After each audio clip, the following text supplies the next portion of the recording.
ఉన్నాం. ఓకే అండి. ఇప్పుడు సురేష్ గారిని మాట్లాడవలసిందిగా రిక్వెస్ట్ చేస్తున్నాం. మణికొండ నుంచి ఇక్కడికి ఫ్లైట్. అందరికీ నమస్కారం అండి. ముందుగా ప్రింట్ మీడియా వాళ్ళందరికీ ధన్యవాదాలు. మీ వల్ల మంచి రివ్యూస్ అయితే వస్తున్నాయి. నా పేరు మీసం సురేష్. నేను పుష్పలో చేశాను క్యాషియర్ క్యారెక్టర్. తర్వాత అందులో చిన్న క్యారెక్టర్, ఇంత పెద్ద క్యారెక్టర్ డైరెక్టర్ గారు ఇస్తారని చెప్పేసి నేను అసలు ఊహించలేదు. నిజంగా thank you so much sir. మంచి రెస్పాన్స్ వస్తుంది. వైజాగ్ నుంచి కానీ ఎక్కడి నుంచి అసలు మంచి మంచి కాల్స్ వస్తున్నాయి. అరే మీ రివ్యూస్ చూసి అందరు కాల్ చేస్తున్నారు సార్. ఇప్పుడు ఇంక ఈ రోజు నుంచి అందరు వెళ్తున్నారు. అసలు మీ అందరికి చాలా ధన్యవాదాలు. మా చిన్న సినిమాని ఇంత పెద్ద హిట్ చేసినందుకు. And come to the point, and actors వచ్చేసి నవదీప్ అన్న. అసలు నవదీప్ అన్న క్యారెక్టర్ గురించి మా ఊరు సర్పంచ్ ఫోన్ చేసిండు. ఏమంటుండే తెలుసా, అరే మీ సర్పంచ్ని చూసి అన్నీ నేర్చుకోవాలి, అయ్యో మెసేజ్ ఇచ్చిండా. ప్రతి ఊర్లో అమ్మ సర్పంచ్లు అందరూ ఇట్లుంటే మస్తు ఉంటుంది అంటారు.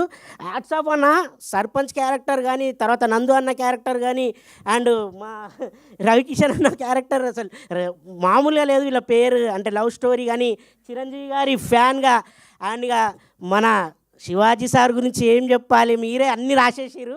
నేను చెప్పాను సార్. అంతా అసలు వెయిటెడ్ క్యారెక్టర్. ఇట్లా క్యారెక్టర్లు చెప్పుకుంటూ పోతే బిందు మాధవ్ మేడం, ఎవ్రీవన్ మేడం, అదే ప్రతి ఒక్కళ్ళు ఇందులో చేసిన చిన్న చిన్న క్యారెక్టర్స్ కూడా, అరే మీ చెల్లెని మెదక్ రోడ్డు మీద ఎక్కించుకొని తిప్పుతారా అంటాడు చూడు.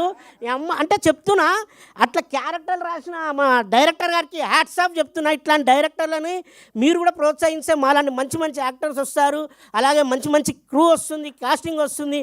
అలాగే మంచి మ్యూజిక్ ఇచ్చినటువంటి మా మార్కే రాబిన్ గారికి ధన్యవాదాలు. అలాగే మా వెంకట్ గారికి, ప్రతి క్రూ అండ్ కాస్ట్కి కంగ్రాచులేషన్ కూడా చెప్పుకుంటున్నాను. అండ్ స్పెషల్గా మీకు ధన్యవాదాలు చెప్తున్నాను. ఎందుకంటే మీ రివ్యూల వల్ల చాలామంది కాల్ చేసి, అరే అన్న మాకు ఇంట్రెస్ట్ పుట్టిందన్న, సినిమాకి వెళ్తామన్నా అనేది చెప్తున్నారు. థ్యాంక్ యూ అండి. Thank you so much. Thank you. ఉంటా. అండ్ ఇప్పుడు రాజశేఖర్ గారిని మాట్లాడవలసిందిగా రిక్వెస్ట్ చేస్తున్నాం.